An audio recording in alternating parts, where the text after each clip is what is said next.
ജന്മാഷ്ടമി സന്ദേശം. പുണ്യമീ മണ്ണ് പവിത്രമീ ജന്മം. ഒരു ചെറുപുഞ്ചിരി ലോകത്തിന്റെ മഹാസങ്കടങ്ങളെ മായ്ച്ചു കളയുന്ന ചിത്രമാണ് ഭഗവാൻ ശ്രീകൃഷ്ണന്റെ കഥകളിൽ നാം കാണുന്നത്. സർവ ചരാചരങ്ങളെയും സ്നേഹം എന്ന നൂലിൽ കോർത്ത മണികളായി ഭൂമിക്ക് സമ്മാനിച്ച വിശ്വമാനവനാണ് ഭഗവാൻ ശ്രീകൃഷ്ണൻ. പുണ്യമീ മണ്ണ് പവിത്രമീ ജന്മം എന്നതാണ് ഈ വർഷത്തെ ജന്മാഷ്ടമി സന്ദേശം.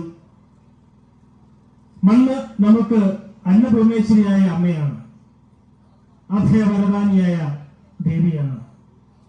വിശ്വനാഥന്റെ മൂലപ്രതത്താൽ പ്രത്യക്ഷേണ വിളങ്ങുന്ന ഭൂമിയായി എന്നത് മലയാളിയുടെ പരിസ്ഥിതി സൂക്തമാണ്. മണ്ണിൽ കളിച്ചു വളരണം, മണ്ണിലെഴുതി പഠിക്കണം എന്ന ആ ഒരു സന്ദേശം ബാല്യം സഫലമാക്കാനുള്ള വഴി നമ്മുടെ മണ്ണ് തന്നെയാണ്.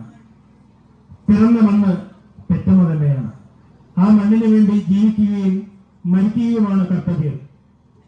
ഭഗവത്ഗീത പകർന്ന കർമ്മയോഗമാണ് മാതൃഭൂമിയുടെ സ്വാതന്ത്ര്യത്തിന് വേണ്ടി പോരാടാൻ പ്രേരണമായത് തന്നെ. ഭാരതം എന്ന പുണ്യഭൂമിയോടുള്ള ഭക്തി ഹൃദയത്തിൽ പ്രകാശിക്കുമ്പോഴാണ് നാം ഭാരതീയരാകുന്നത്. ഭഗവാൻ ശ്രീകൃഷ്ണൻ വിശ്വരൂപമെടുത്ത രണ്ട് സന്ദർഭങ്ങളിൽ ഓർമ്മിക്കാം. മണ്ണ് തിന്ന കണ്ണന്റെ വായിൽ വിശ്വം മുഴുവൻ പ്രകാശിക്കുന്നു. പ്രകൃതിയെ അറിഞ്ഞും സേവിച്ചും സ്നേഹിച്ചും ജീവിക്കുമ്പോൾ നമ്മളും വിശ്വത്തോളം വളരും. കുരുക്ഷേത്ര ഭൂമിയിൽ നഷ്ടപ്പെട്ട മണ്ണ് തിരിച്ചു പിടിക്കാൻ പോരാടുന്ന പാർത്ഥിന് മുന്നിലാണ് ഭഗവാൻ വിശ്വരൂപം പ്രദർശിപ്പിച്ചത്.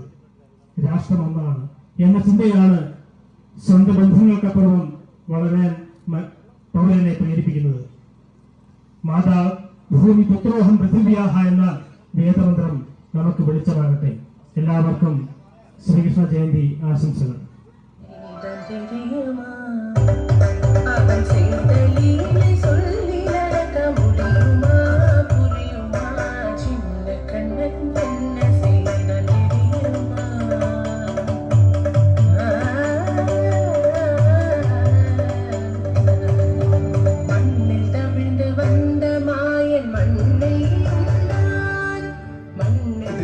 ഹയർ സെക്കൻഡറി സ്കൂളിലെ സേവന ടീച്ചർ ഗോകുല പതാക